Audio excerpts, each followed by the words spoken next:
Hello, everyone. We are continuing a study of the book of Esther. I'm Pastor Cindy, and this is West Des Moines United Methodist Church. I realize this can go out all over the world, so this is West Des Moines, Iowa. That's where we are. And we're reading the book of Esther. The coronavirus is making its way across our state, and so no, we can't meet anymore as groups. We have a group here at our church called Just Read.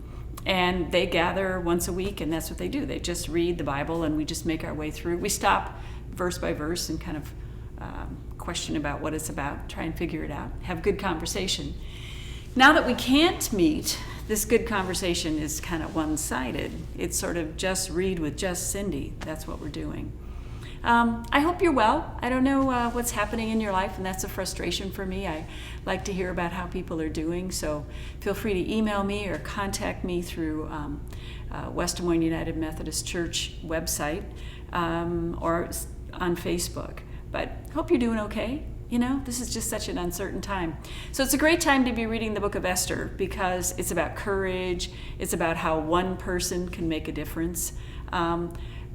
We're going to get to my favorite line in this in a few chapters, and I'll let you know when it's my favorite line. But we're following the story of Esther. So if you want to get out your Bibles, we're looking at the Old Testament story of Esther. It reads kind of like a legend. And let me just give you a little bit of background about the Old Testament. A lot of people don't like to read the Old Testament. Kind of the common thing that people will say is, oh, it's so warlike, you know, it's so violent. And there's a lot of truth to that. One of the reasons is that in 586 BC,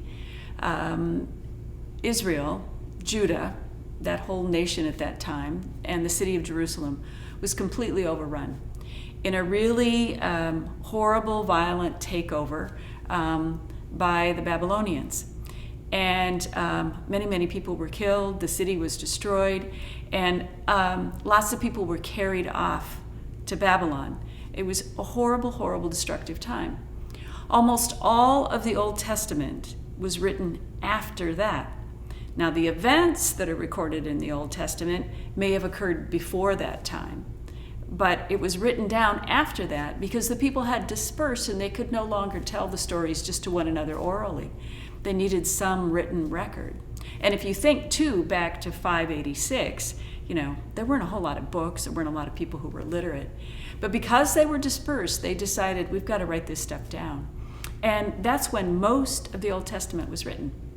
Now imagine what would have happened if we would have recorded all of our history in the United States the day after 9/11. We would have been hurting, we would have felt defeated, we would have wanted to tell that story in light of the pain that we were feeling. And so that's what happened in the Old Testament.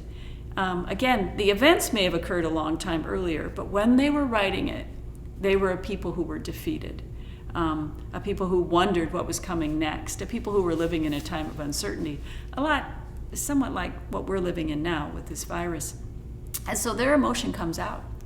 And you see it that's that warlike nature that we read in the Old Testament. You can kind of see it and feel it in the things that people say. They're trying to regain their identity.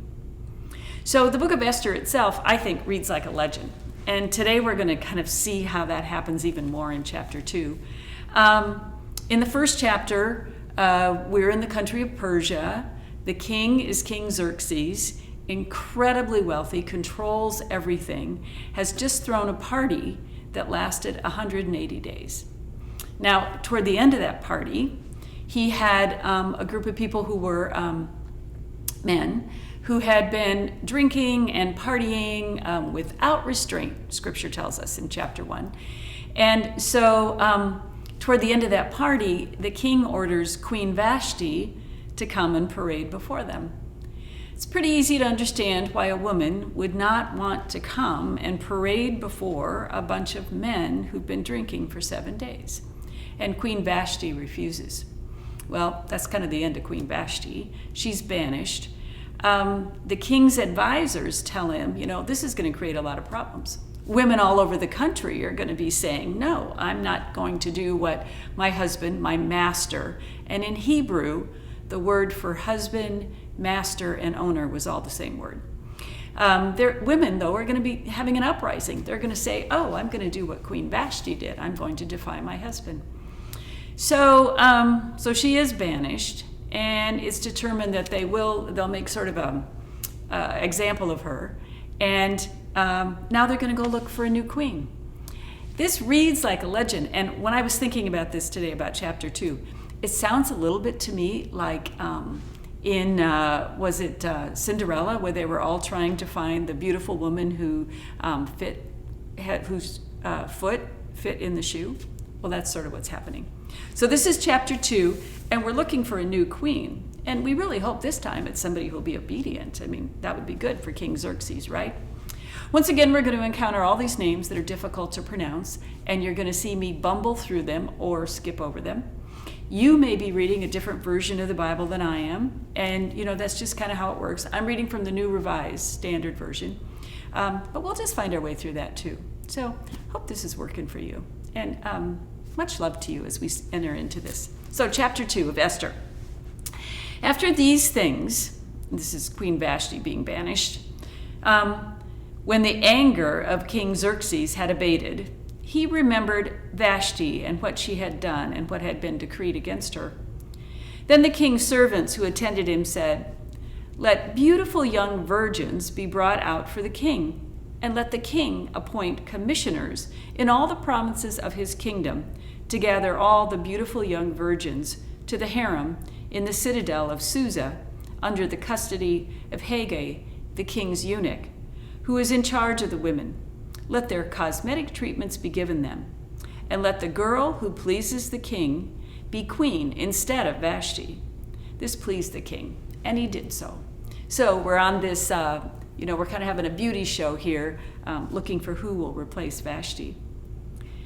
Now there was a Jew in the citadel of Susa whose name was Mordecai. He was the son of Jerson and Shemisa of Kish, a Benjamite. So this is important that this Jew is mentioned. This would have been one of those people who had left Jerusalem after the destruction of Jerusalem, and now he's living in Persia. He would be an outsider. He would be somebody who had some odd habits, like only eating food that had been blessed, kosher, keeping kosher. Somebody who didn't work on the Sabbath. And these would be distinctive things about him.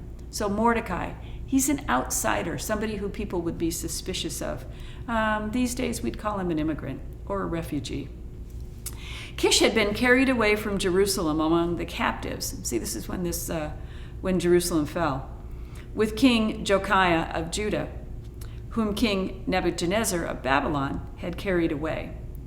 Mordecai had brought up Hadash, that is, Esther, his cousin, for she had neither father nor mother, so an orphan refugee.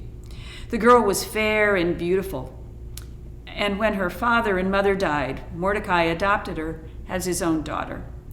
So when the king's order and his edict were proclaimed, and many young women were gathered in the citadel of Susa in custody of Haggai, Esther was also taken into the king's palace and put in the custody of Haggai, who had charge of the women. The girl pleased him and won his favor, and he quickly provided her with her cosmetic treatments and her portion of food.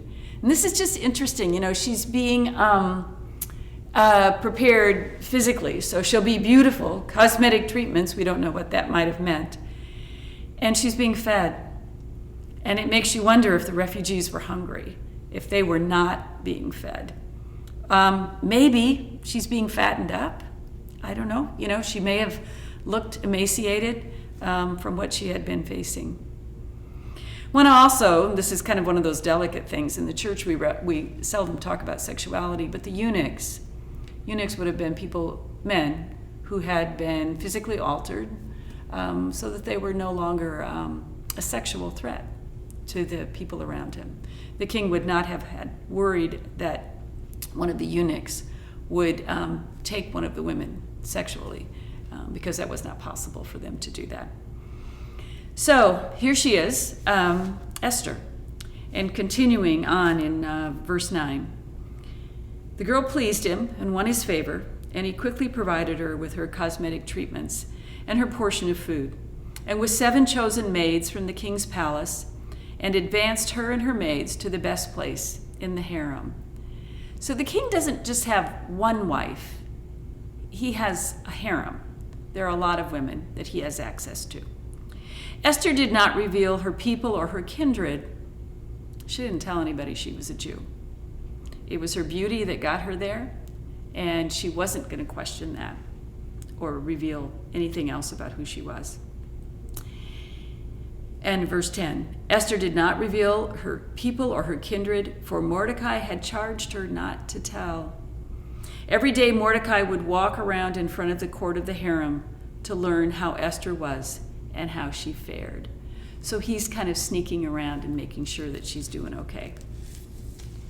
The turn came for each girl to go into the king, Xerxes, after being 12 months under the regulations for the women, since this was the regular period of their cosmetic treatment. 6 months with oil of myrrh and 6 months with perfumes and cosmetics for the women. So a year to prepare her to see if she could go into the king. When the girl went into the king, she was given whatever she asked for to take with her from the harem to the king's palace. In the evening, she went in, and then in the morning she came back to the second harem in custody of Shagez, the king's eunuch, who was in charge of the concubines. She did not go into the king again unless the king delighted in her and she was summoned by name. This would mean that the king spent the night with her and used her in the way that he wanted. When the term came for Esther, daughter of Abihail, the uncle of Mordecai, who had adopted her as his own daughter, to go into the king, she asked for nothing except what Hagez, the king's eunuch, who had charge of the women, advised. That gives us kind of the first hint that Esther is smart. She is strategic in what she's doing. And this again, back to verse 15. Now Esther was admired by all who saw her. When Esther was taken to King Xerxes, and yours may read differently, I'm reading his Persian name, in his royal palace in the 10th month, which is the month of Tebeth, in the 7th year of his reign. The king loved Esther more than all the other women. Of all the virgins, she won his favor and devotion, so that he set the royal crown on her head and made her queen instead of Vashti. So she's number 1 in the harem. Then the king gave a great banquet to all his officials and ministers, Esther's banquet. He also granted a holiday to the provinces and gave gifts with royal liberality. When the virgins were being gathered together, Mordecai sitting at the king's gate. Now Esther had not revealed her kindred or her people, as Mordecai had charged her, for Esther obeyed Mordecai just as she was brought up by him. In those days when Mordecai was sitting at the king's gate, Bigthan and Teresh, 2 of the king's eunuchs, who guarded the threshold, became angry, and they conspired to assassinate King Xerxes. But the matter came to the knowledge of Mordecai, and he told it to Queen Esther, and Esther told the king in the name of Mordecai. When the affair was investigated and found to be so, both men were hanged on the gallows. It was recorded in the book of the annals in the presence of the king. So Mordecai and Esther, they are outsiders. They're the wrong people. And yet they're finding a way to infiltrate into the king's favor, into the king's harem in this case, finding a way to live in this new land, in this new time. I think back to what the Jews must have thought when they had been deported after their city was destroyed. And they're reading the story, and they're discovering that their people, the people who, in the country were being rejected, were regarded as the lower class. But their people are finding a way into the center of power, finding a way to be part of what's happening in Persia. It's really a good story, these two people. Also, I think about the goodness in them. Now, King Xerxes probably wasn't their hero. He he was controlling the country, wasn't particularly kind to Jews. And yet, when Mordecai found out he was going to be assassinated, he told Esther, Esther told the king, and it saved the king's life.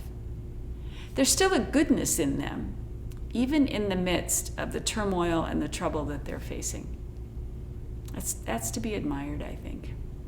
All right, that's the end of chapter 2. Again, my blessings to you. I hope that things are going well where you are.